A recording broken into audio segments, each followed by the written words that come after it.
How's it going, everyone? Welcome back to TheBlueShifting and welcome back to Chaos Head. So, last episode was really odd, but in a good way, I guess. We're finally getting some answers, or at least half answers. The answers aren't very fulfilling as of yet because it's a lot of, like, I don't know. There's still a lot of magic and the rules aren't being very well explained. I really like how, like, delusions essentially being brought into reality is kind of like the gimmick that we're seeing. And the D swords are essentially, maybe D means dimensional or dimension investment. Something like, essentially they're taking a weapon forged from, like, dimensional space and they can use it for some reason. I'm not sure what they're for, but they're swords. There's also other things that can come through. I imagine that these delusions are meant to be echoes from, like, parallel universes that are just brought through because somebody can imagine very powerfully in their mind something that actually exists in another like world line, and they can bring it in. But then we had the really creepy video of the 5 people who jumped off the top of the building, and the impression, not only were they recorded doing it, but they seemed very distraught and very upset, like they didn't want to do it, but they knew it was going to happen, and then they calmly just stood up and did it. And it seems that Shogun was there because it seemed like there was a figure who might have been in a wheelchair who was the one who was recording. So that's making it sound like instead of Shogun being simply a delusion or a figment of his imagination, it's like a physical person who that's like physically manifested in that way. And that's really weird because I thought Shogun was simply kind of like you thought, like a separate personality, but a separate personality that was manifesting in the world, but it was an alternate version of our character. So it's like, it's odd. It's really odd. I'm really interested to see how this is going to play out and what we're going to do. So I'm not sure what to expect for today. I do think I'll be ranting a lot less today, so we'll actually get further in the game because I feel like I had an hour-long video that probably only had like 20-30 minutes of actual like content in it if I really cut out all my ranting. So I doubt I'll have as much to say this time. Anyway, without further ado, let's jump right into it. To no one's surprise, the leaked video on the group dive exploded.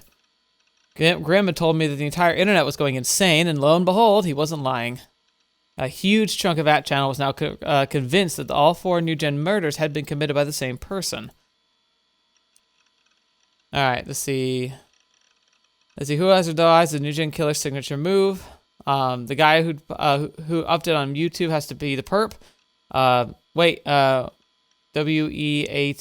whose eyes are those eyes? Oh, yeah, that's the abbreviation of that. It's so freaking sweet. Okay, I'll report that immediate. Whoa, whose eyes are...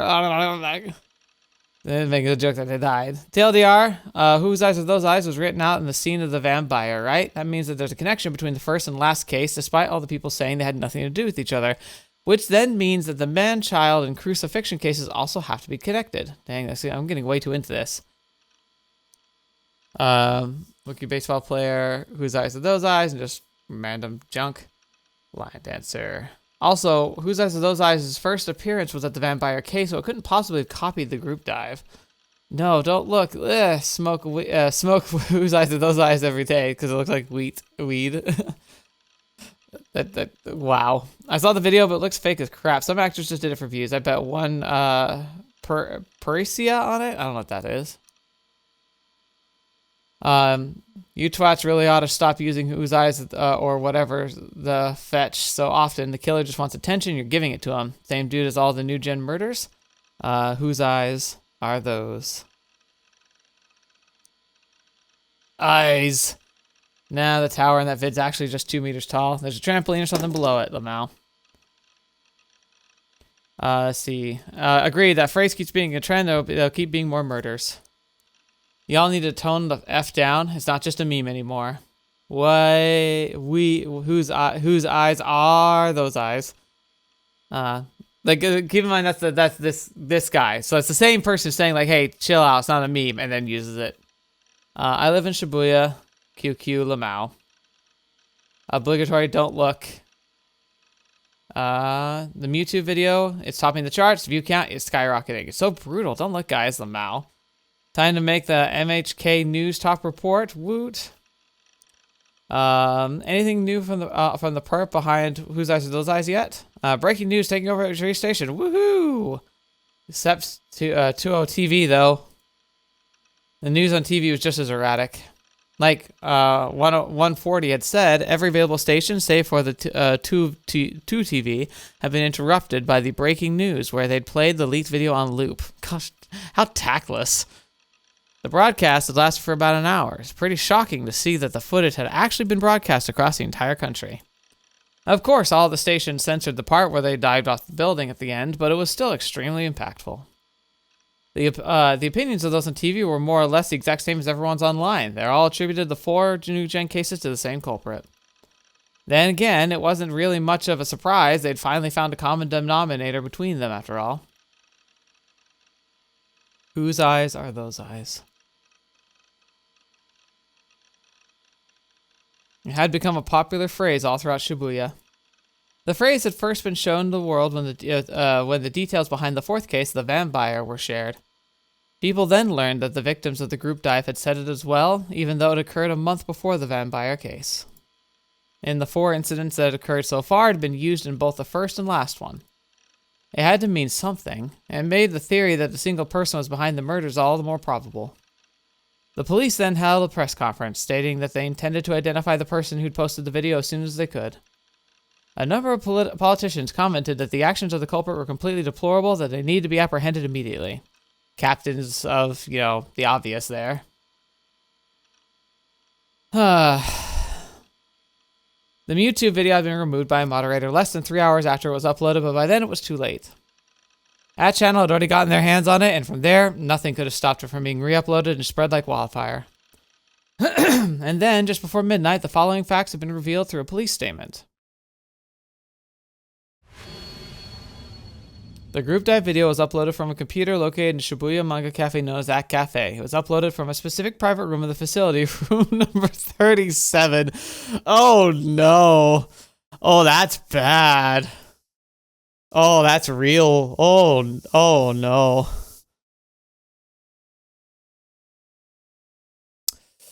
Well, I sat paralyzed in my seat, my head hanging low as I hugged myself tightly. Without realizing it, I'd started eavesdropping. I was becoming hypersensitive to the voices coming from my surroundings. I overheard a lot of conversations, and unsurprisingly, the group dive video was the topic on everyone's mind. Some girls were even joking, saying to each other, "Whose eyes are those eyes?" I bit my lip and let my gaze wander onto the surface of my desk. That video was evidence. Evidence that Shogun actually existed. Evidence that I hadn't killed anyone. It proved that I didn't have multiple personalities, that the old-looking man in the wheelchair was the next-gen killer. I don't know, bro. I don't know. The multiple personalities is actually looking really likely. But why would Shogun ever upload it? Why would he hint at himself being the killer when the culprit's identity had been shrouded in mystery so far?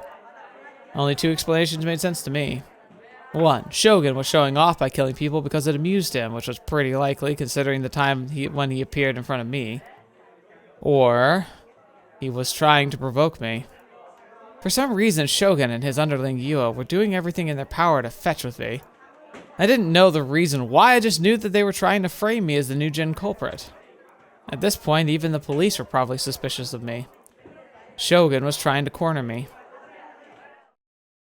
僕のメッセージは受け取ってくれた。目覚めるんだ。早く。出ないと。もっとたくさんの人が死んじゃうことになるから。忘れないで。君は逃げちゃいけない。It's weird because if that person, that entity, whatever it is involved directly in the murders, why is he then trying to warn him? Oh, it doesn't make any sense. When he'd appeared in front of me, that was what he said. It felt like he'd been trying to intimidate me, and that he was basically saying, "I'm going to kill you too, don't you dare run away." And now he totally blindsided me by uploading that video, making sure it spread throughout all Japan. There was no doubt that Shogun had moved his plan to the next phase. It'd be naive to think I wasn't being targeted anymore. If anything, it'd be more accurate to say that his plotting against me was moving from passive to active. It was now finally in full swing. I was terrified, especially of that video. Shogun had killed 5 high schoolers without even lifting a finger, despite being even worse off physically than me. If all the NewGen cases were actually his doing, then all the other gruesome murders, the man-child, crucifixion, the vampire, had all been enacted by the very same frail body. Or maybe you had helped him out? In any case, I didn't have any faith that I'd be able to defend myself against people who commit such horrible atrocities. Just thinking of them sent chills down my spine, that combined with the red-hot anger I was feeling. Why was I being targeted like this? What did I do to deserve it? And there was also the message, whose eyes are those eyes? If I wasn't careful, I would start trembling uncontrollably. To keep that under control, I had to keep my body from relaxing. I had to always be aware of my surroundings and be ready to bolt the second I sensed somebody approaching. I didn't know when Shogun or Yua would show themselves again. Hell, I had no guarantee that Yua wasn't Shogun's only underling. Maybe even my own classmates were under his influence, their laughter and idle chatter acting as mere camouflage until just the right moment. I had to find a way to parry surprise attacks like the one at At Cafe yesterday. If I didn't, I'd be killed next time for sure. I needed to get a D-sword ASAP. The only way out of this was to get a D-sword.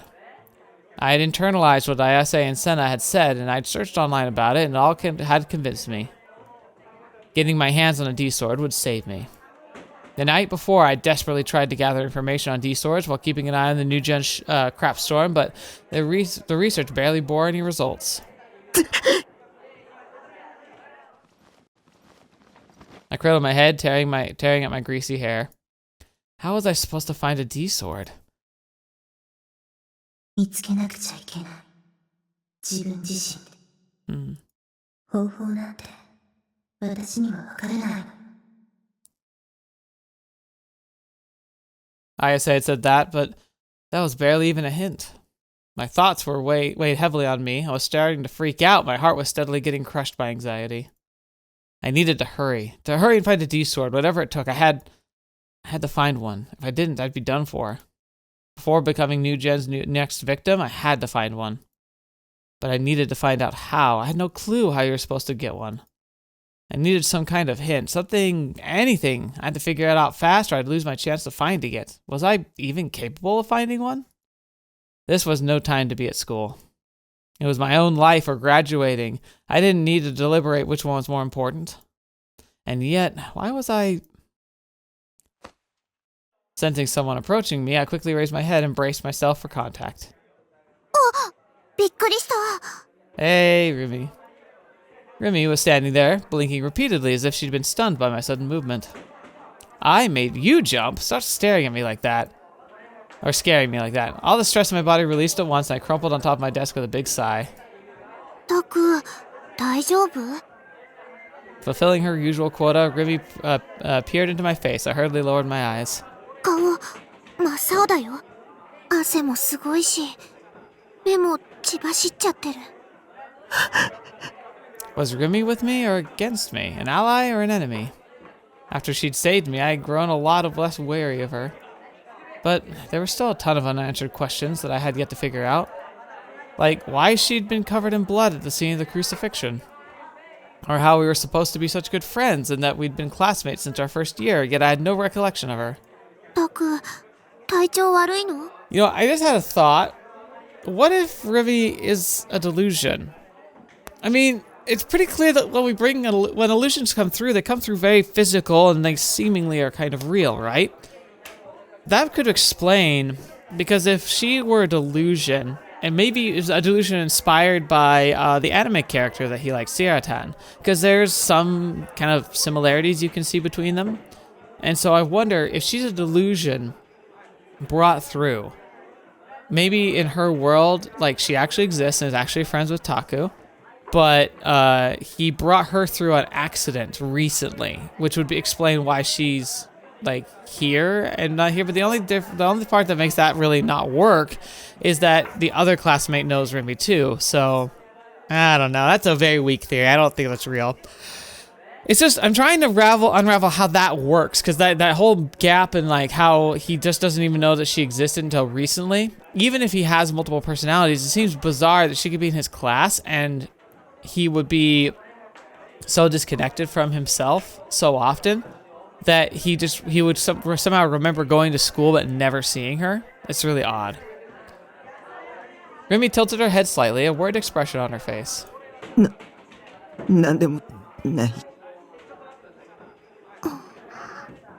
I turned away from her. I couldn't say it to her face.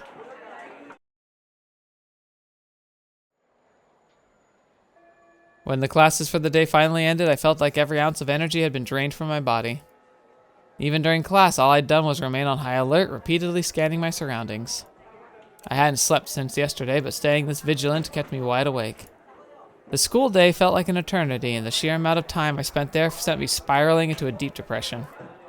Why is it that way that we perceive time changes depending on our mood? Some say that time flows at a constant rate, but that might not actually be true.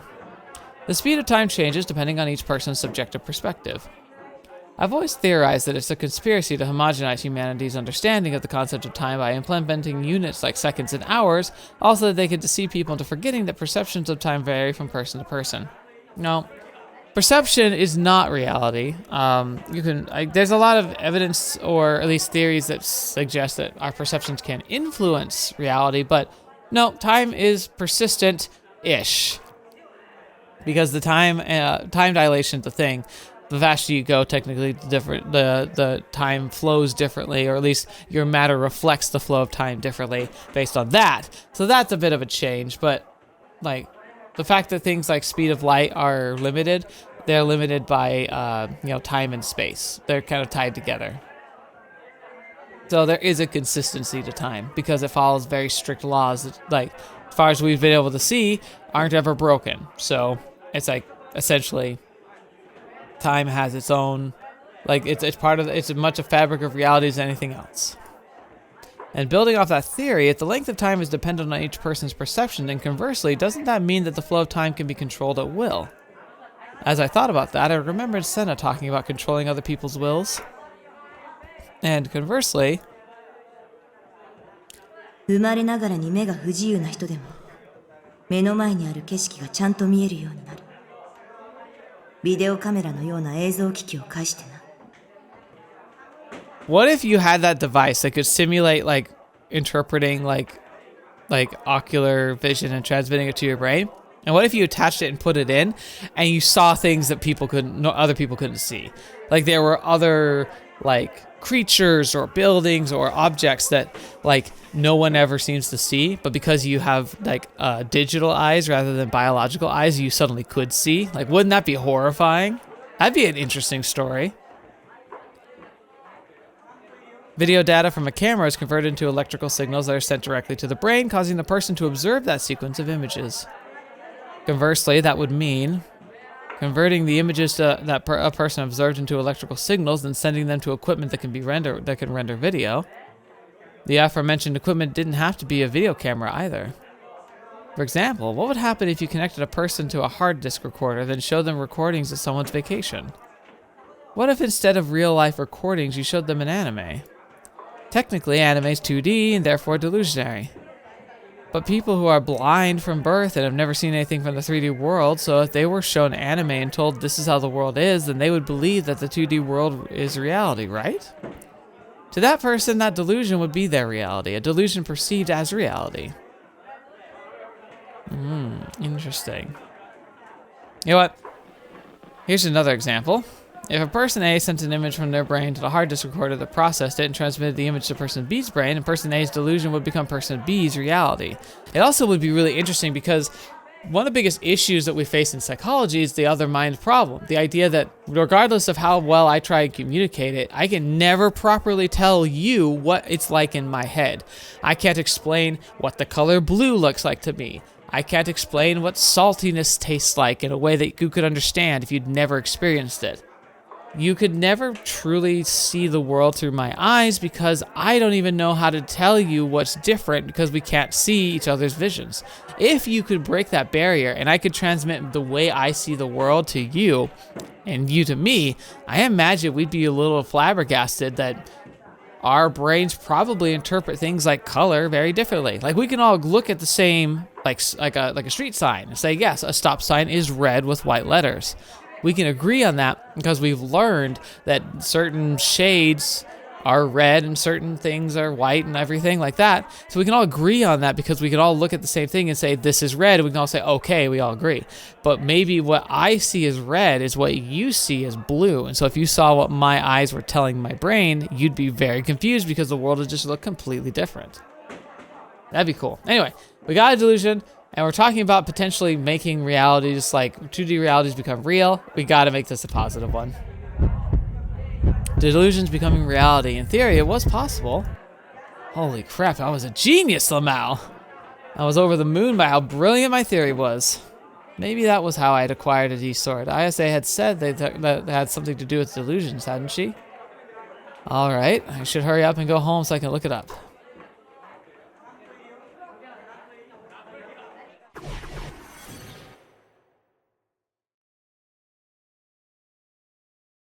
I left the classroom and headed for the school entrance, refusing to let my eyes wander away anywhere.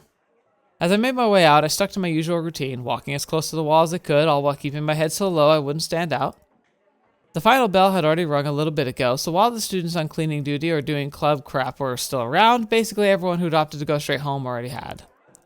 School always felt somewhat lonely, or even wistful after the final bell rang. No matter where I went, it always felt like that way, whether they were ancient buildings made out of wood or newer structures like suime. Well, not that I'd ever set foot in any wooden school buildings or anything other than eroge. As I unconsciously walked through the corridor under the setting sun, my mind wandered around all sorts of inconsequential stuff. I spotted a strange figure coming toward me. It was a single girl waddling forward, carrying 2 large cardboard boxes. I couldn't see her face behind the boxes, and she probably couldn't see a thing in front of her. Someone was asking to eat turds. If this was an eroge, the scene would 100% result in me running into each other and me tripping a flag. I thought about attempting to do just that, but concluded it'd be best to keep it as just a thought, because in reality, I didn't want to actually do it. Instead, my alarm bell started going off. There was a legitimate possibility that she was one of the Shogun's assassins. Stay away from her. Be extremely careful. I paid careful attention to each of her steps. She kept drawing nearer, sometimes tilting to the left or to the right. I, meanwhile, kept walking along the left of the wall of the corridor. As the girl started moving to her right, I sped up, and we passed each other without any issue. But right then, I heard something fall, and I quickly turned my gaze downward without even thinking. Oh, someone had dropped their student handbook. Stopped in my tracks. Had the girl with the boxes dropped it? As I stared at the student handbook, my thought began to wander. Doubt arose in my mind. Why had that student's handbook fallen out at the exact moment? Was it way too conspicuous? It was practically begging to get picked up. Was it a trap? Had she dropped it on purpose? Had the girl been carrying boxes with both hands? Her hands were occupied. If the student handbook had been in her skirt pocket, it would have been entirely impossible for her to take it out and drop it. However, I hadn't seen where it had fallen from. Maybe the girl had been holding it from the very beginning, hiding it beneath the boxes? I wasn't sure. It might not be on purpose. The realistic option was that it was just a coincidence. We're not going to look at it? I followed the girl's figure with my eyes, or tried to anyway. Huh? At that precise moment, the girl took a turn down the hall and disappeared. I had only seen her for a split second. She hadn't looked like someone I knew. Her hair had been short, I think? No, maybe it had been long, actually. I couldn't say for sure which. Naturally, I hadn't seen her face either. When I had passed her, it had been hidden behind the boxes. The student handbook and I were now all alone in the hallway. The sensible options probably were to either pick it up and deliver it to the staff room or rush after the girl and ask her about it, but I was hesitant to carry out either. I looked around me. There was no other students in sight. I could somewhat make out the sound of girls laughing happily in the distance. It probably wasn't a trap. The handbook's owner had already left. How could this possibly end up being a trap? Could there be a small bomb inside the handbook? Nah, that was too unrealistic. If I picked up the handbook right at the moment, nothing would happen.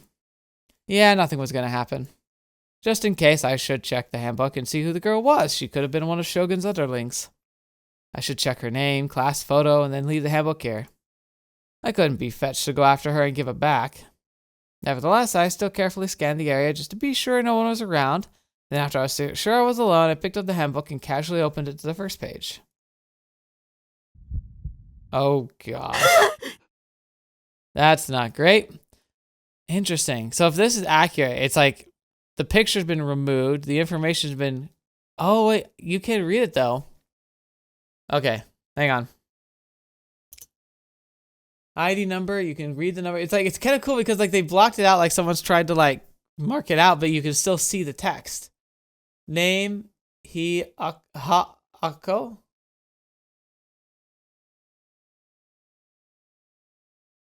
Date of birth, 69/69/1984. So that's a joke. Expiration date, April 2nd, 2008. School name, Suemi Academy Private High School.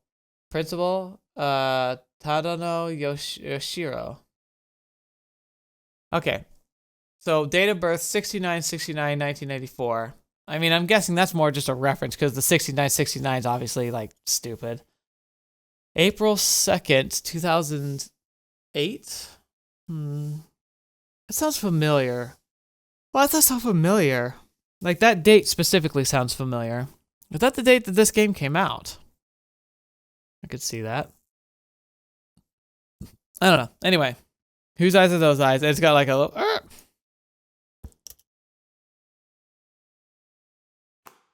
I hurriedly threw the handbook away. What was that? I'd never been so creeped out before. It was so unbelievably eerie. Didn't just scare me, I felt sick to my stomach. This was very clearly malicious, blatant harassment aimed specifically at me. Who would go so far as to do this? Wait, of course, it had to be the girl from before. That girl actually was Shogun's underling. She had to be.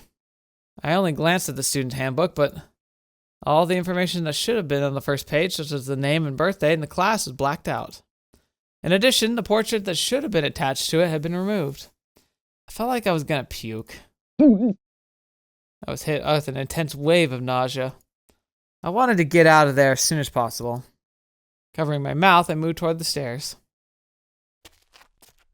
I ran through the courtyard with no real destination in mind until I could no longer hold back the urge to vomit.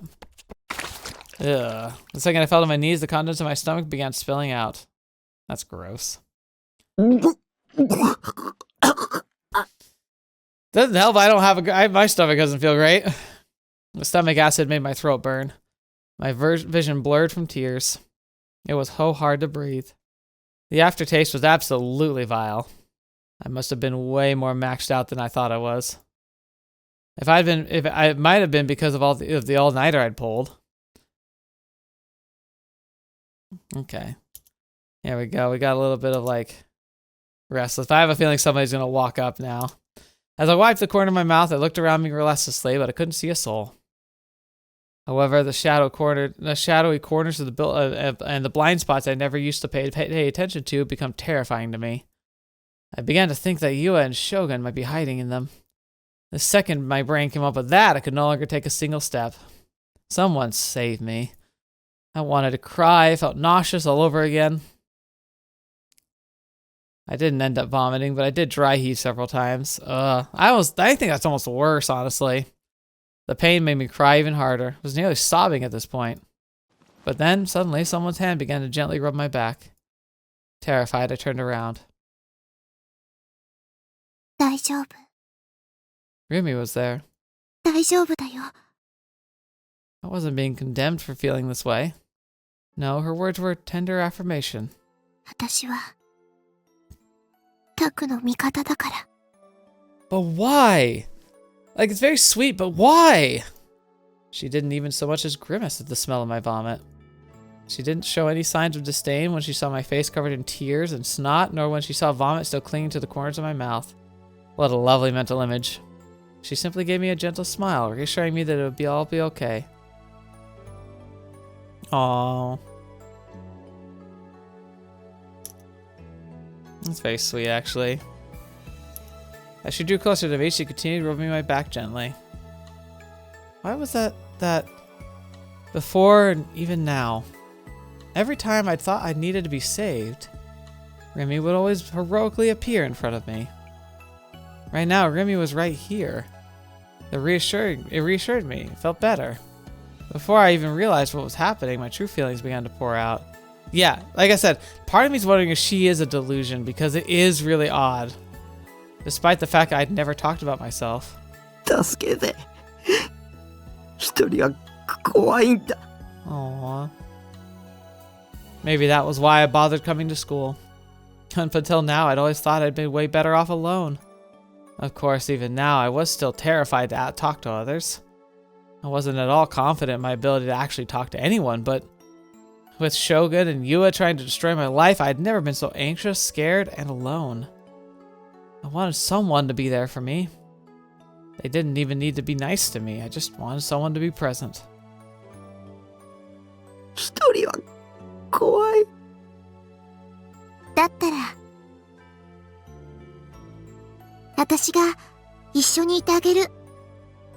Those words held no ill will, no hesitation, no irresolution.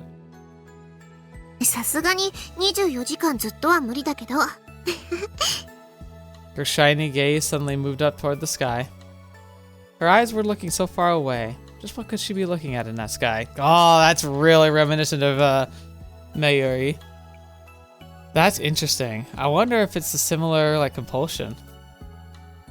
朝一緒に学校行って、学校では休み時間にどうでもいいこと話して、お昼休みは一緒にご飯食べて、夕方一緒に帰って、帰るついでにたまにどこかのお店に寄ったりして、タクの部屋でちょっとだけおしゃべりして、それでまた明日ねって手を振って別れて。Sounds so lovely. そんなのでいいなら、私いくらでもしてあげるよ。そういうの結構憧れなんだ。 Aww. Wasn't that kind of almost like being in a relationship? I was stunned. She was completely serious. I could see it on her face. どうしてどうしてそこまでしてくれるの？ Yeah. それは Because a flag if I'd ever seen one, right? Because I love you, Taku. I could see it coming from a mile away, and it had to be what she was gonna say, right? Granted, I had no clue what Rimi would have why I have no clue why Rimi would have fallen for me. Agreed. No, wait, this crap had to be bait. Something similar had happened before with Yua. With her, it had all been nothing more than deception, ending with me drowning in the depths of despair. So I couldn't get my hopes up. I had to prepare for the worst. It was possible that Rimi too was an What? She suddenly saluted me. I was taken aback by the suddenness of it, and my mind shot the possibility that she was about to reveal her true self. And yet, all that I saw on Rimi's face was that of the same bright, gentle smile. そんなの友達だからに決まってるでしょ。 Aww. 私にしてみればタクを助けてあげるのは当然なの。どうしてとか寂しいこと言わない。わかった？ Maybe that's the chicken. Maybe that's what it is. It's really, it's not even like, she's not an enemy. It's not a deception. She's not actually in love with us. What if it's just, we're friend zoned, but like in the good way?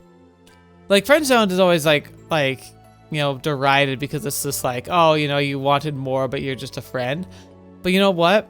There's a lot of times where having a friend you can rely on is far more valuable than a girlfriend or a boyfriend. I think we use friend zone usually when we're friends and we wish we could be more. But I feel like there's a lot of good relationships, and this I think it happens most often when there's a potential for attraction. You know, usually for guys and girls, but I'd say it would also be the case for girls if girls like girls or guys like guys. It would also be there where it's like, just because you have that potential that you could be attracted to each other doesn't mean it's gonna happen. You can literally just be friends, be in the friend zone, and ideally you're both there together for each other, and then you can just be friends. Is that such an alien concept? Like, it just sounds silly because it's like, why don't you just be friends with some people and, you know, romantically interested in others? But some people think that that's not possible. I know for a fact it is. So make room for the people in your life, and make room for no matter who they are, what they are. Because we're friends. If she'd said, because I love you, Taku, then this is how I'm going to show it, it would have felt like my life had begun anew. But even if we'd been friends, that alone made me incredibly happy. Having someone being kind to me. Having someone do things for me without expecting anything in return. Couldn't believe how happy it made me. It might have been the first time I'd ever felt like that. But above all else, it made me realize I wasn't alone. To me, Rimi's existence was my salvation. The nausea I'd felt earlier had finally subsided and I was feeling much better. はい。使う？ The cloth? Good. Rimi had a vermilion handkerchief, the faint floral scent. I meekly accepted it, but I was hesitant to use it. 汚しちゃっていいよ。タクにあげる。ありがとう。I felt guilty about it, but I ultimately decided I would accept her generosity. I wiped off the vomit that had stained the corners of my mouth with the handkerchief. It was the first time I'd ever received a present from a girl that wasn't family member. I wasn't sure about calling it a present, though. I don't know. It's what you needed. For me, someone who was as isolated and helpless, even a simple thing like this felt like an irreplaceable treasure to me. I would argue that in this time and these types of feelings he's going through, if I were in his shoes, this would be better than a present. Because a present is usually like, you know, it's something you give somebody for a special occasion or like because of a special event. This is just her being a friend, and that's probably more valuable. I felt so delighted, so relieved that I nearly started to cry all over again. それじゃあ、帰ろっか。 Her voice was so carefree. 一緒に。 Apparently, she already intended to make good on what she'd said before, that she'd stay by my side. Not that I told her whether I wanted her to go or not yet. But it wasn't like I had any intention of saying no. Being alone terrified me. Didn't want to be alone. As I was now, I had no one to rely on but Rimi. Things are going too well, though. However, I still couldn't say that I was stable even now, even with Rimi with me. On the way back, I chose to take a different route than usual, walking cautiously all the way. I couldn't stop trembling. Every corner with even an inch of shadow seemed dangerous. Every time I got into any kind of intersection, it was tormented by the delusion of Yua or Shogun waiting for me at the end of it, making me freeze in place. Whenever that happened, Rimi would take over. She would look over toward the end of the intersecting road, and when the coast was clear, she'd nod to me. 大丈夫。誰もいないよ。 Relieved, I followed after her. Everything she'd done without even a hint of irritation. ねえ、聞いていいかな？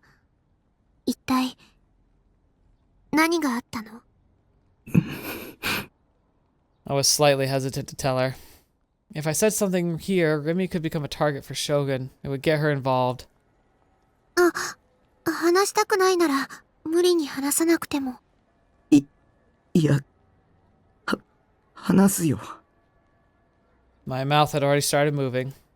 I definitely didn't feel comfortable with the prospect of getting her involved, but I didn't explain to her what was happening here. She wouldn't be able to understand the gravity of the situation.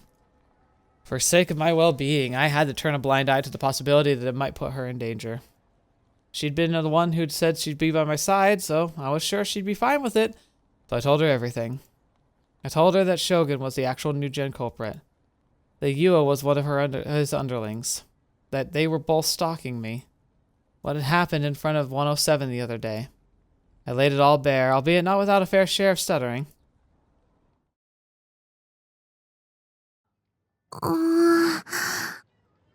When I told her about the time Shogun appeared before me in a wheelchair, Rimi's lips pursed and she began to ponder. I'd always wanted to ask her about back then. Seemed like now was as good time as any. いたかな？車椅子のおじいさんなんて。 She certainly didn't sound like she had. 思い出して。大切なことだ。でも、 Rimi frowned, almost like she was hesitant to say what was on her mind. そもそも、あの時、渋谷の駅前が無人だったなんてことなかったよ。いつもと同じだった。 So that was what Rimi had seen back then. I was hoping that she and I would agree on what we'd seen, but I guess not. Rimi or me, whichever one of us had seen what area was actually supposed to look like. Had I been wrong about what I'd seen after all? Had the empty Shibuya been nothing more than a delusion of mine? But if it was, then there was a small discrepancy. An old man had appeared in that empty Shibuya, Shogun. What was the explanation for that? If the Shibuya being empty part was a delusion, then Shogun could be a delusion as well. 駅前って人が多いでしょ？だから車椅子の人がいてもなかなか気がつかないだろうし。要するに見てないってこと。Interesting. ごめんね、役に立てなくて。At the very least, I knew Shogun himself wasn't a delusion. At first, I thought he was just a delusion, but ever since the group dive video had come out, my perception of him had swapped to the exact opposite. Shogun was real, he existed in reality. But that empty Shibuya man, meanwhile, it could have just been a delusion. And in reality, the front of the station had been overflowing with people, just like it always was. I was the only one who'd observed something different, a different set of scenery than everyone else. But how could that be possible? ねえ、それよりお願いがあるんだけど、いい？ Rimi joined her hands together in a prayer-like gesture. CD を買いに行きたいんだ。せっかくここまで来てからちょっと寄っていきたいんだけど。Okay. いいかな？ I really wanted to get back to my base as soon as possible. The reason I had taken such a long detour was because I was afraid of the possibility that you or Shogun might be ready to ambush me, and I wasn't so that I could go on some shopping spree. But if I were to refuse after all that, she might end up going back on her promise to stay by my side. If I were to F up so badly enough, she could get angry and leave by herself. What the heck should I do? This sucked. I needed Rimi to stay with me. I wasn't sure I could make it to base alone. In the end, I wasn't able to refuse. So I did what I had to in order to survive and struck out as close as possible to her. I guess it was reasonable to think that Yua wouldn't attack me in a public place like this, but I was more afraid that they might be hiding amongst the crowd. Even every time I would almost bump into someone, I would scream inside my head. パトカーだ。 Rimi's words frightened me. I quickly retreated behind her. Oh. Protect Shibuya from terrorists. Oust the criminal. Interesting. Rimi was right. There were 2 police cars parked on the road, and right next to them were 3 police officers in uniform. Police had also been pursuing me. Obviously, the basis behind it was a completely false accusation, but the incompetent police didn't know that. It's so loud! Those cops might have been searching for me, too. Or so I thought, but then apparently it wasn't the case. The cops' gazes were fixated on the crowd of people marching down the street like they owned it. They were protesters or something. They were carrying these gigantic signs and flags, or were wearing the typical sashes and headbands you'd see among these kinds of people. There was a child marching along with his parents, holding hands with both of them. He looked like he had no idea where he was, and he was wearing a t-shirt with words, "Whose eyes are those eyes?" written on it in permanent marker. I bit my lip. 何のデモだろうね。 Yeah, like, what are they protesting? Like, I mean, my best guess is that they're protesting that the murderer hasn't been caught, but like, okay, that's an odd thing to feel like you have to go out into the street and protest. The people marching were all ages and genders. Their march was mostly silent and solemn, but at times they all echoed the chants. Drive the devil out of Shibuya, expel his demons from this place. 悪魔？ On the signs were a number of different things, such as drive the devil out of town and protect Shibuya from terrorists. Must have been some kind of protest against the NewGen incidents. There was no point in protesting against that. If they had the time to do that, could they please just hunt down Shogun and kill him? That wouldn't need to worry about him anymore. タク、行こう。 Clearly uninterested, Rimi turned her gaze away from the protesters and quickly started walking toward the entrance to the CD shop. As soon as we entered the shop, Rimi headed straight toward the indie section. Unlike the J-pop section, there weren't many customers there. Rimi stopped in front of shelf P, then started looking for the CDs she wanted. But after a minute of browsing, her shoulders slumped. やっぱりないな。 An indie group whose name started with P? Could that be? タクはファンタズムってバンドを知ってる？ Oh, that's 今 fun. 話題になってるけど。 Like, I kind of met their lead singer a couple times. So it was them. How could I not know them? I'd even gone to see their concert and I owned a CD. I nodded and Rimi smiled. 私、そういう情報は結構疎くて、最近になって知ったんだ。それで、友達に借りようかと思ったんだけど、なかなか手に入らないらしくて、誰も持ってないんだよ。Oh. だから CD 買うしかないかなーって思って、ここ1週間ぐらいあちこち探してみたんだけど、どこも売り切れ中。次はいつ入るんだろう。僕、持ってる。Rimi's eyes went wide. 持ってるって CD? I showed her a nod. I showed her a nod, and when I did that, Rimi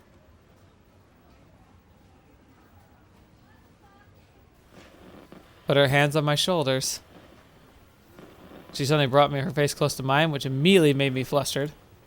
The sweet smell of shampoo wafting from Rimi's hair tickled my nose and felt my face turning red. ねえ、タク、取引しよう。 Okay. A deal? その CD 貸してくれたら、見返りに私。 She looked at me, her expression dead serious. I gulped. She'll what? What's she gonna do? Green or red? Green, red, or nothing. We did green last time.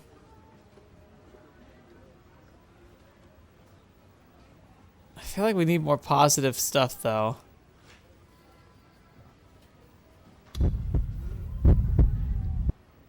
She vanished.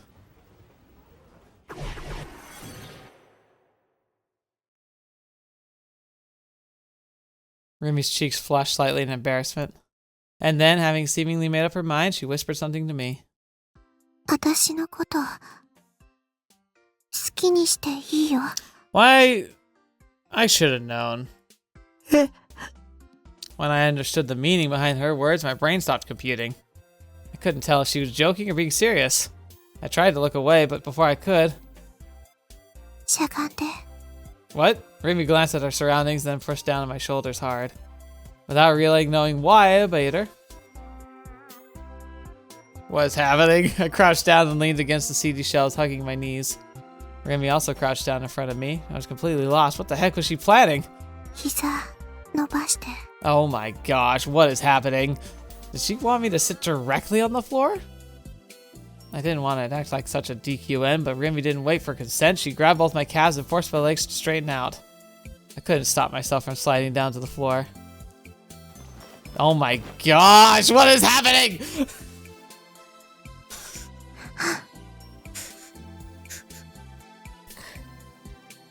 This game's gonna get me in YouTube's not gonna like this. Oh my gosh. I should have done the red. I should have done the red. Should have known. Right as my legs hit the floor, Rimi got on top of me. Rimi put her index finger on my lips. She wanted me to stay quiet, evidently. But doing something like this inside a store? As if she'd read my mind, Rimi started giggling. ここ、インディーズのコーナーって、お客さんあんまり来ないよね。That's still not, that number's not 0. こうしてしゃがんだら、周りから見えなくなっちゃう。 What was she implying? ねえ、タク。 Did not break up my brain? Nope, nope, nope. Uh-huh. Yeah? Rimi moved her face even closer, her breath stroking my cheek. It was hot. I couldn't avert my gaze from Rimi's shimmering eyes. I could feel myself being sucked right into them. It was like I was under some magic spell. Rimi was staring straight at me, just as I was at her. As we stared at each other, Rimi's hand began to move. And then she started undoing the blazer one button at a time. Fetch me. 何を Paying me no mind, Rimi's hand grabbed a hold of my tie with which one pull, she unfastened it, and then she began unbuttoning my shirt. ねえ、人が来る。そうだね。人が来たら、すごく、まずいよね。 Despite what she just said, Rimi's slender hands continued to move. They artfully slid beneath my shirt onto my bare chest. Her cool hands slowly glided across my skin. What a bewitching smile. She had always been so cheerful and energetic, never once emitting any kind of sexual vibe or intention, but now the expression on her face made my heart throb. タクの胸、ドキドキしてる。リミって、テラエロス。Oh, jeez. テラエロス？ Oh, I said it out loud. That alone went to show how shaken I really was. それって、どういう意味かな？教えてよ、タク。That means you're so unbelievably sexy. Remi's fingers suddenly crept along my skin and then they traveled down my neck. It tickled. It felt better than anything I'd ever felt before. 私のこと、好きにしたくなってきた。Following my instincts, I nodded repeatedly. I'm sure. like, okay. じゃあ、ここで、しちゃうか。Oh my gosh. No. I couldn't believe my own ears. Do it. Did she mean? 何を？おーい。 Suddenly, I came back to myself. Rimi was waving her hand in front of my face, her eyebrows furrowed in confusion. I wasn't sitting on the floor, and Rimi wasn't on top of me. We were just standing there, facing each other like people normally did. どうしたの？急に意識がどこかに飛んじゃってたみたいだけど。You could say that. でも、ない！落ち着け。I took a step back from Rimi, turned my back to her, and took a deep breath. Wait a minute. Her voice actor. She does sound familiar. Was she the one you guys said was, like, played, Yeah, she was in Rewrite, right? But I'm thinking of another voice role. Like, in the Trails in the Sky series, right? That's not the voice of Estelle in the Japanese language voice, is it? Like, is that? It might not be. It's just the way she said that line, like, for some reason, I really... Like, right, this line here. You gonna say it again? Oh, why won't it let me play it again? Oh. 落ち着け。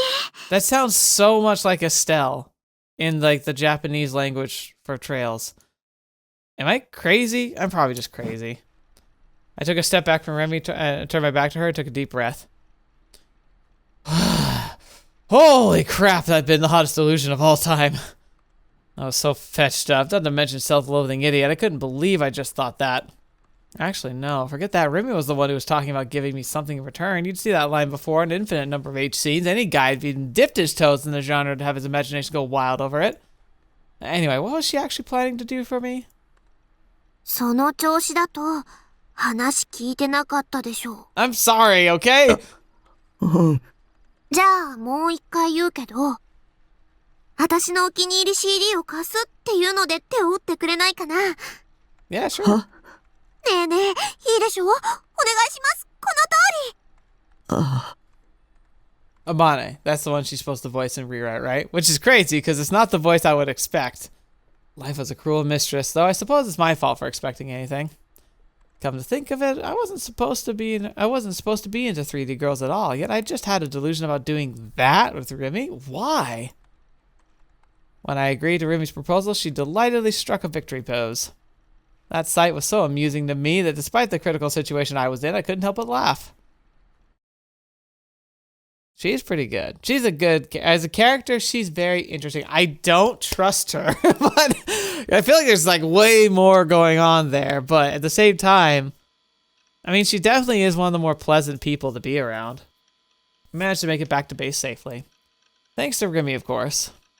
One thing ended up catching me off guard, though. When we arrived, I'd asked her to wait outside while I'd cleaned the room, but she flat out refused. だって、前に来た時に汚いっていうのはよーくわかったし。今更片付けたって無駄だよ。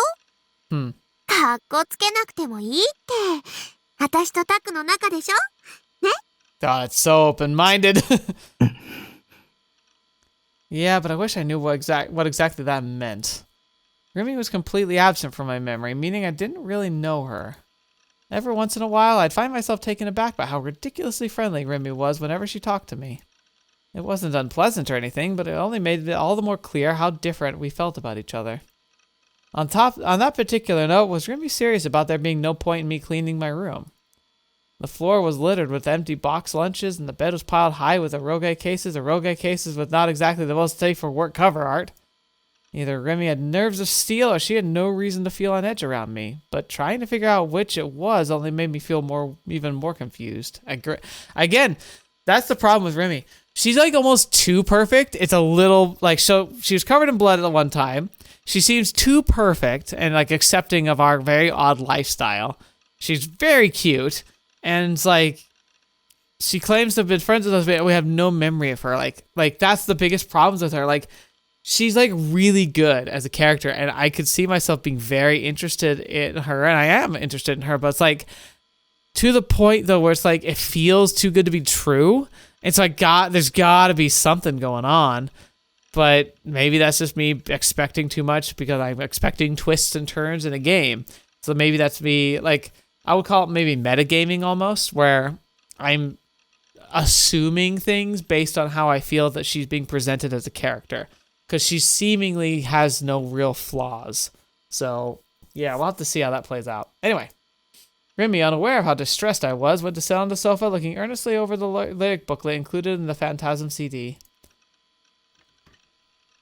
I plopped down in my chair, and the tension flooding my body left soon after.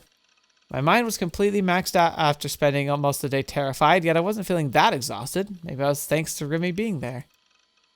さて、どうしよっか。 Closing the lyric booklet, Rimi stretched out her arms as high and sent me a smile my way. What should we do? What were we supposed to do? She hadn't come here to hang out or anything. She just wanted me to lend her the CD. She was doing me a favor by staying with me, but what the heck were we supposed to actually do? Did we have to do anything? If we were in an eroge, we'd probably jump straight into an H scene, but... Wait, stop. I really shouldn't be thinking about that right now. Thank you! Growth from our character! Even under the best circumstances, it's still a really tense situation being alone in my room with a 3D girl and all. If I were to have someone welcome delusion, I might suddenly shoot back to reality and end up saying something weird. Silence. Rimi was staring vacantly at the various manga scattered on the floor, and the eroge piled up on the bed. Awkward. I knew that most of the awkwardness would dissipate if I just said something, but the only subjects I could think of were video games and anime. And I doubted that Rimi knew anything about either. Wouldn't it be more logical for Rimi to say something? She was the one who'd said she'd stay with me after all. This was gonna be bad time if she actually expected me to lead the conversation. Jeez, I really did suck with 3D girls. I was really grateful for her staying with me, but I couldn't handle the sheer, unrelenting silence. The fact that the room barely had any light was also an issue. It gave off the illusion the room was dark for some lewd reason. Unable to take it anymore, I turned to face my PC. I needed to look up something. I'd been thinking about it at school. It might end up giving me a hint as to how I'd got my hands on a D-sword. Is it possible to translate image pictures in the mind to actual images? Using what Senna told me of VR technology and people being electronic devices as a base, I began researching the subject. 何してるの? Rimi stood up and approached my desk. Should I explain? But how do I go about it? It'd take forever if I told her everything. ねえねえ、何してるか教えてよ。 Seeing no reaction from me, Rimi poked me in the back with her finger. I couldn't just ignore her, right? Yeah, I'd never be that easy. 君はその妄想が現実になるって信じられる? As I entered a few keywords into the search bar, I spoke without looking at Rimi. Instead, I was pretending I was talking to Saratan. 妄想が現実に? 無理でしょう。もしそれができたら、人はとっくに万能になってるよ。 That's a good point, actually. Delusions created in a world in which any action, no matter how unrealistic, was possible. If they were to become reality, the unreal would have become real, and reality would become reality. それがどうしたの? それに近いシステムがアメリカで特許あるんだ。へえ、冗談でしょ。 I could feel Rimi's doubtful scorn on my back. So in response, I showed her the image of the patent that Shiho had found for me. これは?特許の証拠写真。本当に？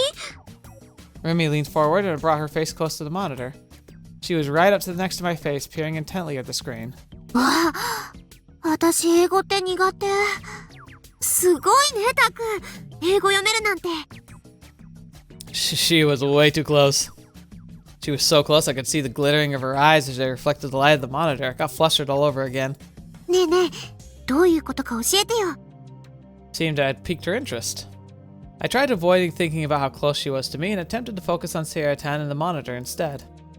生まれながらに盲目の人でもビデオカメラみたいな映像機器を通すことでそこに映る景色が見えるようになるんだ。これ豆知識な。A pro tip. ビデオカメラが目の代わりっていうこと？そう。VR 技術って言うんだよ。へえ。もし本当だったらすごいな。But it is. That's what I'm trying to tell you. Santa told me there's already been successful tests. でも機械を使って目が見えるようになるのと妄想が現実になるってどうつながるの？私頭悪いからよくわかんないや。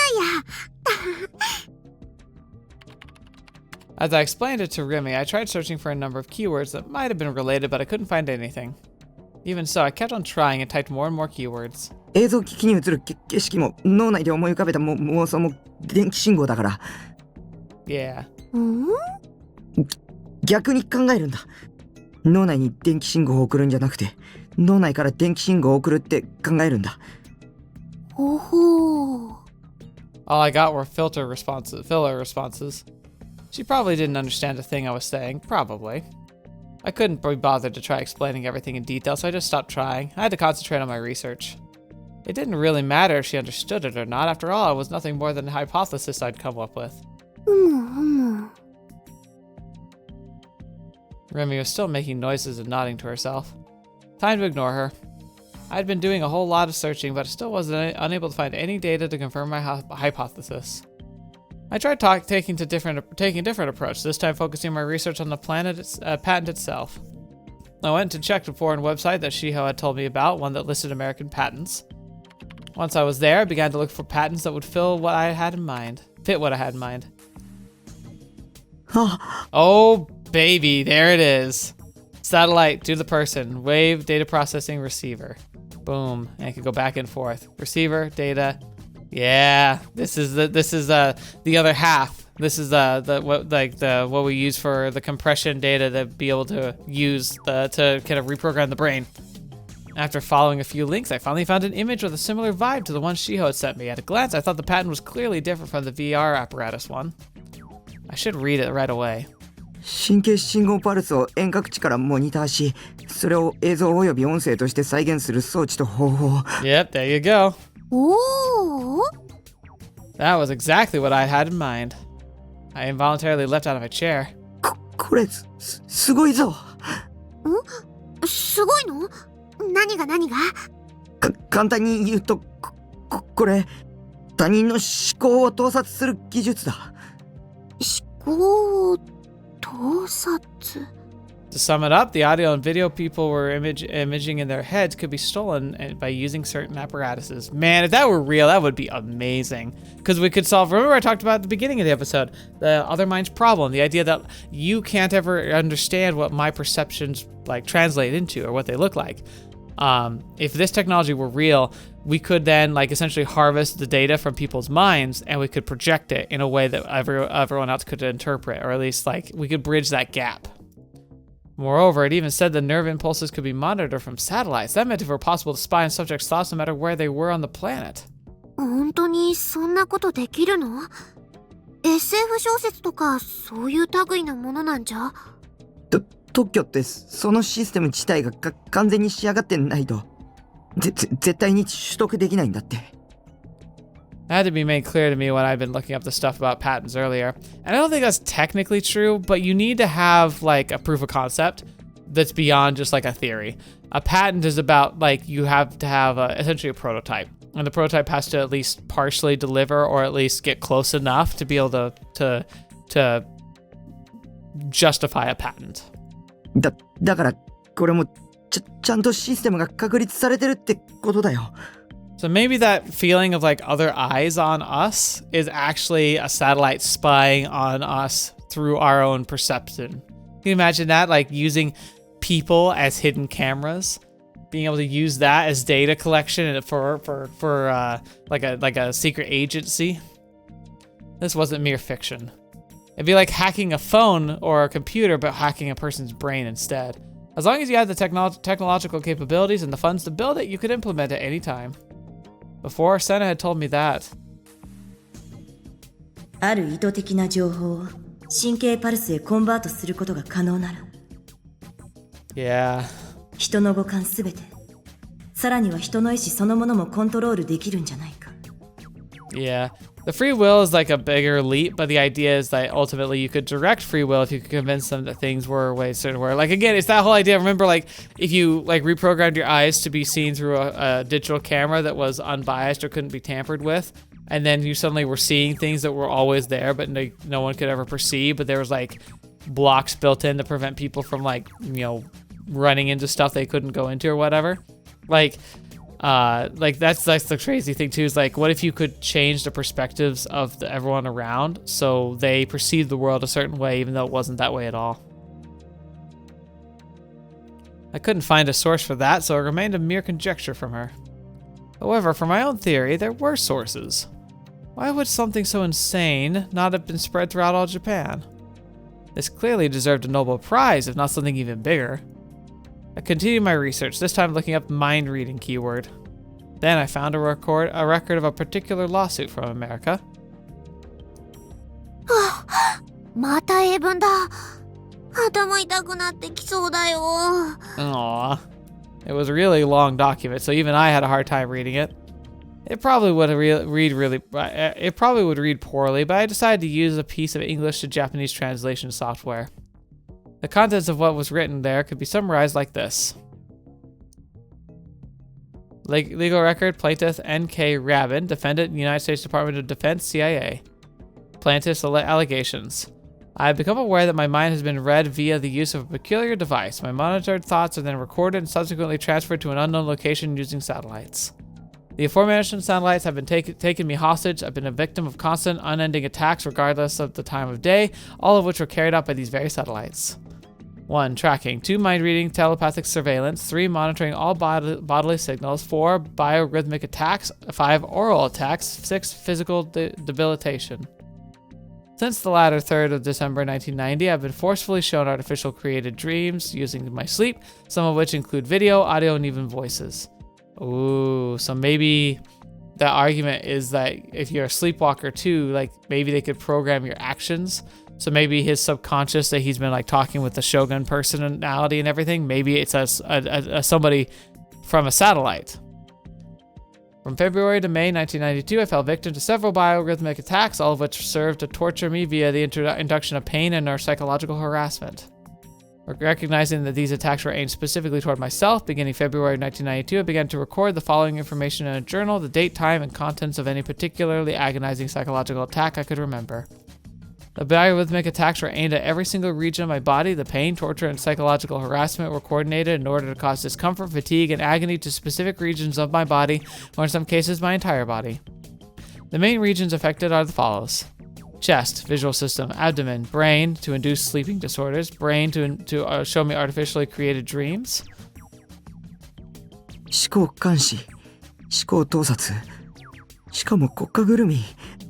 マジ？私これ知ってる。何年か前に映画で見た。Yeah, that was fiction though. But what was written on these records very much wasn't. There were two possibilities. Either the plaintiff was a total mental case, or the entire thing was factual. It was difficult to figure out where exactly the boundary between the two was. Taking into account the patents from earlier, I could very well be truthful. So Senna and Ayase weren't mental cases, particularly Ayase. Back then, Ayase had cloned herself right before my very eyes. I hadn't witnessed the exact moment when it happened. All I knew was that when I looked around, another Ayase was there and she'd been wearing lingerie for some reason. That's the thing, bro. I think that's a sign you created that. She had also shown me how she pulled her D-sword out of thin air. It had been neither a hallucination nor a delusion. After showing me something like that, there's no way I could still label her as a mental case. However, Ayase had also said this. That strange phenomena, had it been my delusion coming to fruition? Admittedly, right before it happened, I had been pondering about the color of Ayase's underwear.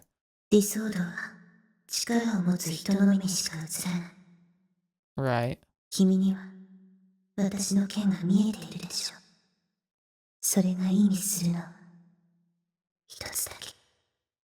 Maybe that was why Ayase had been talking about when she'd mentioned the power.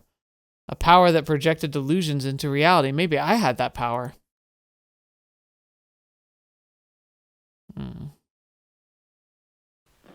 No. I was probably just jumping to conclusions. We haven't done a red one, so let's do that. That was a total stretch to think that a psychic ability existed just because a system using a specific means was able to reproduce delusions as images. You must find it by yourself.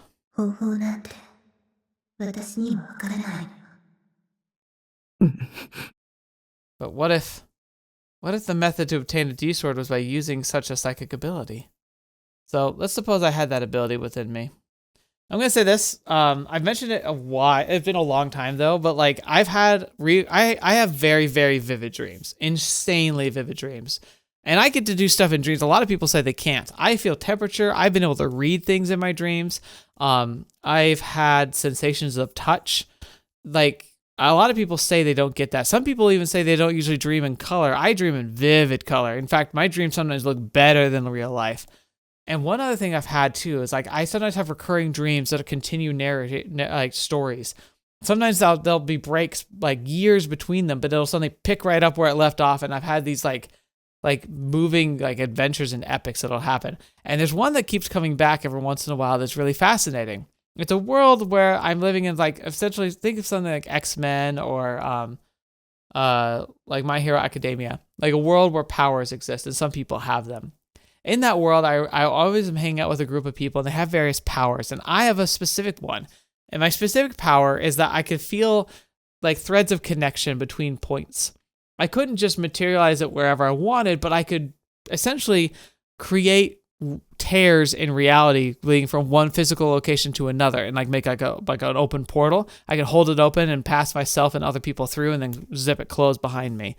But it wasn't straightforward. Like a lot of times when you showcase stuff like that, it's like, oh, you just like open a portal or it's like whatever. But for me, it was like I had to go to specific spots. So I couldn't just open wherever. I had to go to like a specific location where there'd be some kind of connection from that point to another. Maybe it's like this, like it's supposed to be like I'd have to find like a particle that had a quantum entanglement or something. Or maybe I was just manipulating an already existing micro wormhole. I don't know. Like these dreams started way back when I was in like middle school, well before I knew any of that stuff. But there's a logic to it in the end. And I do remember that there's like a portion of my head, it's like you know how you get headaches in certain parts of your head sometimes related to maybe an illness you're having or whatever? There would be like a point in my head that I would have to concentrate on that would get a headache, and I would have to I'd make like a cutting motion in my hand through the air where I would feel like I was like around where I could open the portal I wanted to make. And I would have to feel through the air kind of moving my hand around until I would meet a resistance point. Like I'd hit a point in the air when I was concentrating where my hand would seem to hit a physical object. And then I would have to physically force it open. It would create a tear in the air.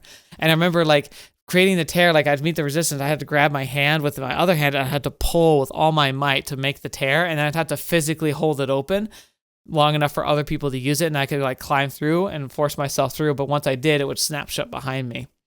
The fact that dream reoccurs and that the ability of using this power was so specific that I can detail it exactly that way is one of my favorite things. Part of my silly side of my brain, the dreamer in me likes to think that maybe that's a hint that would be my superpower if I lived in a world where I could have one. That it's so specific and so like meticulous to the details of how it would function and like what it would feel like to use it, there's just something about that just really was kind of fun. Because it's not just a simple like, oh, I can fly or I have super strength. It was like so detailed. Anyway, let's move on. It might be worth a try.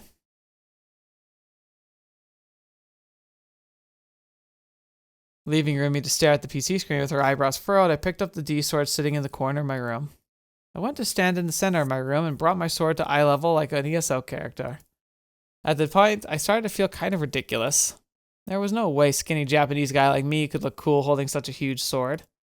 It was easy to find pictures of cosplayers doing the same thing online, but the vast majority of them just felt pitiful to look at.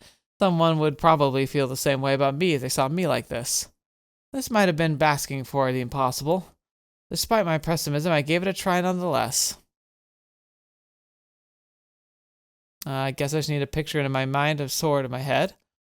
When the word sword came to mind, I couldn't help but think about ESO.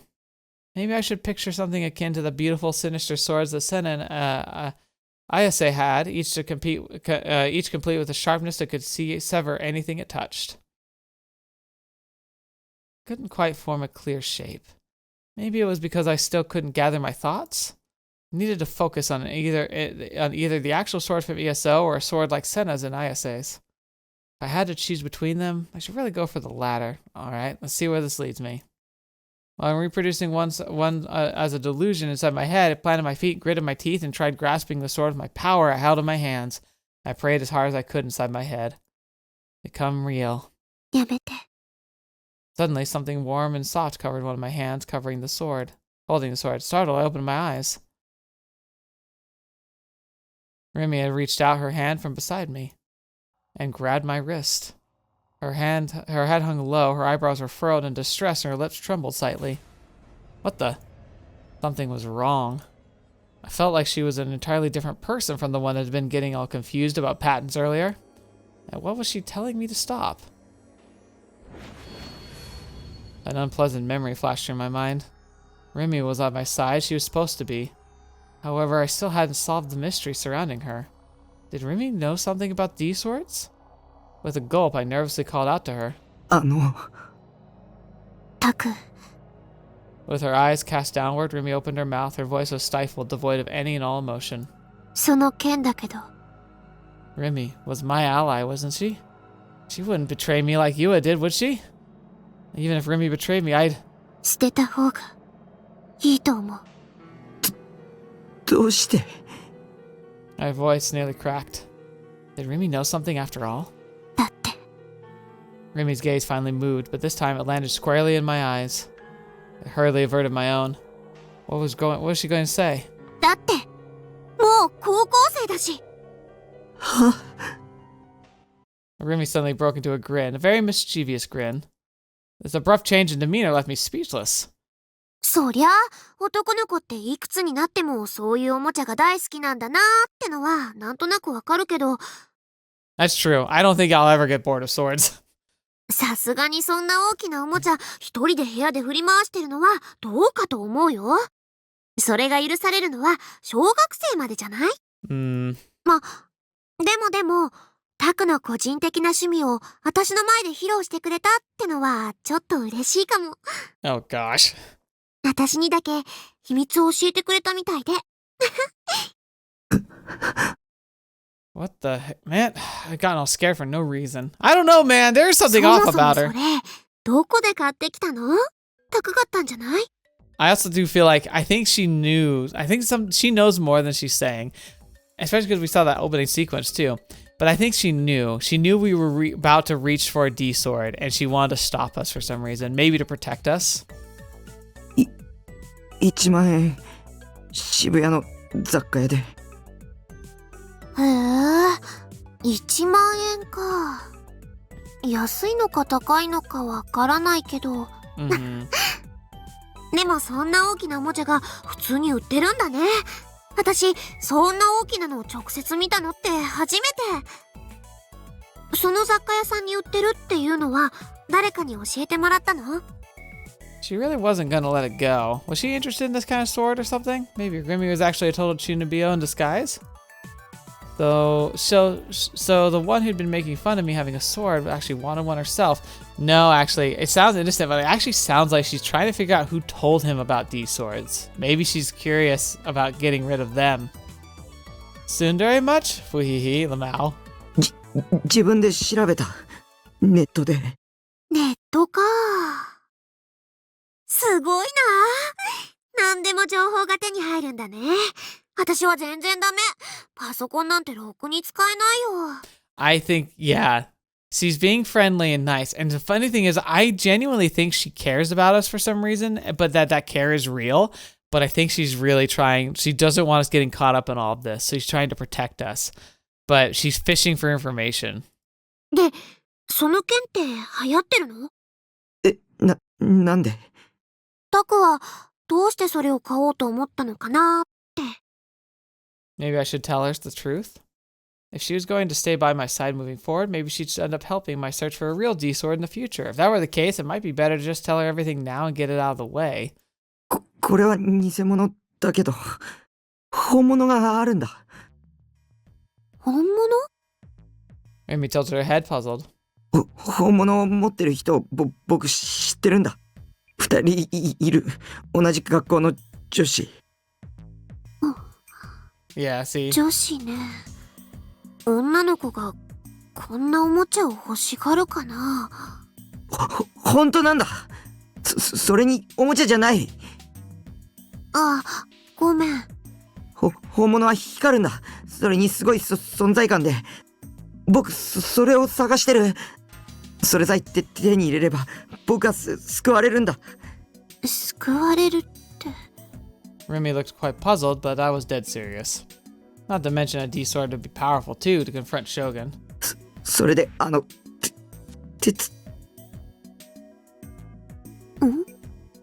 I wanted to say that I needed her help to find it. However, when I thought about what I could even do if she said no, I grew too scared and anxious to say anything. I dropped the fake sword in the spot and sat down on the sofa. With a sigh, I closed my eyes. Would Rimi offer me her help in order to find it? If she did, everything would turn out okay. But I knew how unrealistic it was to expect her to go that far. Up until now, Rimi had always come dashing to my rescue whenever I was in a tough spot, almost like she could read my mind. In that case, maybe... とにかく、もし本物があったとしても、それこそ買ったりしちゃダメだよ。今タクが持ってるのはおもちゃだからいいけど、本物ってことは銃刀法違反になっちゃうんだから。Right. My hopes were crushed instantly. Ugh, what an insane disappointment. Then again, Rimi's reaction made sense from the POV of an average person. These past few weeks, I'd encountered so many inexplicable things, I was nearly at the point where I was ready to believe everything that Senna and ISA had said. Maybe ISA was right. I had to find a D-sword entirely on my own. それでタク、 I felt Rimi sit down next to me. その本物の剣を持ってる女子って Uh-oh. 誰かな？ Her voice came from very close by. She was right next to me. It was just the two of us in a closed, dimly lit room, and we were sitting right next to each other. Emergency. Everyone, battle stations! Emergency! タクに女子の知り合いが私以外にいたなんてちょっとびっくり。もしかして彼女？ So that was where she was going with this? Could it be Rimi was trying to seduce me? The only possible conversation that could result from that topic was one centered on romance. After I told her the truth, she'd be giving me a confession, then we would try to get real hot and heavy, and then... Oh, I couldn't do this. I wasn't even remotely prepared for this. I opened my eyes and frantically shook my head. Both ISA and Senna were mysterious creatures, not to mention absolute mental cases. Schizo didn't even begin to describe them.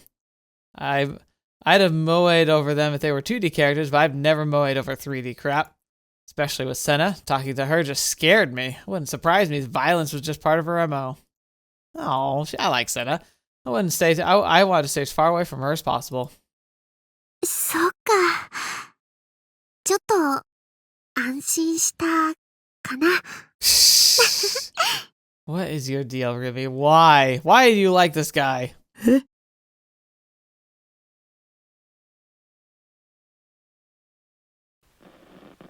Flag trip! Okay, we've been going for a while. This video is getting too long, so tell you what. Don't spoil it, but maybe we'll do like an unofficial poll. Not a guarantee, but let's let that chat decide. Green, red, or neither. Just let me know in a comment. Like, let's let fate decide, because I personally don't think there's any particular one. I have a feeling the green one will be the spicy one. The red one, who knows? And then doing nothing.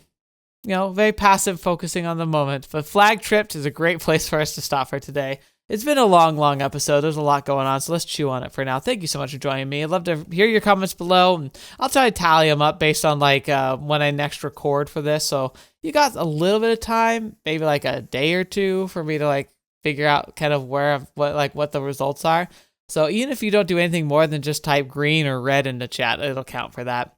And then yeah, we'll just see. It doesn't really matter. Like, so just if you have a preference between these two, just make your voice heard and we'll see what happens. Anyway, thank you so much for joining me today. Thank you so much for joining me on the channel. It means the world to me that you're here, and I'm really excited to continue this story. This is a long episode, obviously, but it's because I'm enjoying it. This change of pace with Rimi is very interesting. She's very positive, but like I said, it feels too convenient. There's still so much about her, like the mystery-wise, that like there's so much more to her, obviously. So I'm really curious where this is gonna go, but we'll figure that out when we get to it. Thank you so much for joining me today. I hope you have a great rest of your day and a great start to your weekend. But, you know, it is what it is. And, yeah, I'm looking forward to continuing the story next week. But until next video, watching me, ever see me next. I'll see you there.